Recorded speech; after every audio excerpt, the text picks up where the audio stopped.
সরকারের বেঁধে দেওয়া ২৯টি পণ্যের দাম কেবল কাগজে কলমেই আছে।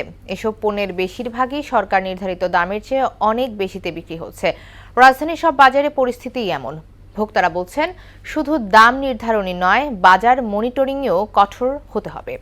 আর ব্যবসায়ীরা বলছেন, গোড়া থেকে ঠিক করতে হবে সবকিছু। আরও জানাচ্ছেন মনিরুল ইসলাম। ২৯টি পণ্যের দাম নির্ধারণ করলেও বাজারে নেই প্রভাব। দাম প্রতিদিন হালনাগাদের কথা থাকলেও সেটার প্রয়োগও হচ্ছে না। কারণে অকারণে দেশে দ্রব্যমূল্য বৃদ্ধি পাচ্ছে। এক্ষেত্রে কোনো একটি অজুহাত পেলেই নিত্য প্রয়োজনীয় পণ্যের মূল্য বাড়িয়ে দেওয়া হয়।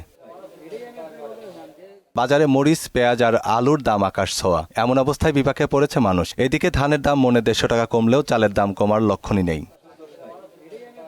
ভোক্তারা বলছেন, নিত্যপণ্যের নিয়ন্ত্রণে বাজার মনিটরিংয়ের কোনো বিকল্প নেই। এ বিষয়ে সরকারের সর্বোচ্চ গুরুত্ব দেওয়া উচিত। ভাবছিলাম যে জিনিসপত্রের দাম এই সরকার আসার পরে কিছু কুচক্রি মহলের কারণে এটা হয়তো বাড়তে পারে, কিন্তু দেখলাম যে না, স্থিতিশীল আছে। আশা করি এটা অচিরেই কমে যাবে। আশা করি যদি নৈতিকতা যতদিন আমাদের মাঝে না আসবে ততদিন কোনোভাবেই সম্ভব না বাজার নিয়ন্ত্রণ করা। নিত্যপণ্য বাজার নিয়ন্ত্রণ করতে হলে অবশ্যই সরকারিভাবে উদ্যোগ নিতে হবে, বাজার মনিটরিং করতে হবে। ব্যবসায়ীরা বলছেন, বাজারের প্রকৃত পরিস্থিতি বিবেচনায় আমদানিকৃত পণ্যের দাম নির্ধারণ করতে হবে। সিন্ডিকেট ভাঙতেও কাজ করা উচিত। সুদবিহীন ব্যাংকিংয়ে আত্মশুদ্ধির পথ এনআরবিসি ব্যাংকের ইসলামিক ব্যাংকিং আল আমিন।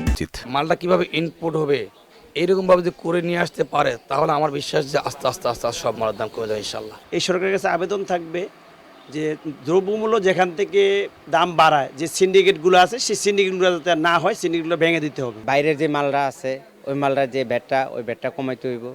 ভ্যাট কমাইলেই তো দাম কমে যাবে, সাধারণ মানুষের হাতের নাগালে চলে আসবো। পাইকার ব্যবসায়ী, এনবিআর ও অন্যান্য স্টেক হোল্ডারদের সঙ্গে বসে বাজার মনিটরিং সহ সংকট নিরসনের দাবি জানান তারা।